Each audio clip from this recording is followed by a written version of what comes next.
তো ঈমানদারদেরকে আল্লাহ পাক বলছেন উদখুলু ফিস সিলমে, পরিপূর্ণরূপে দাখিল হয়ে যাও। কিসের মধ্যে?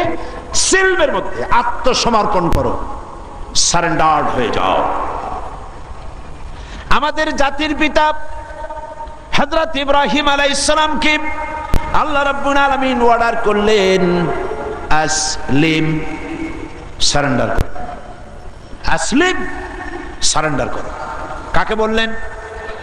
জাতির পিতাকে। কাকে বললেন?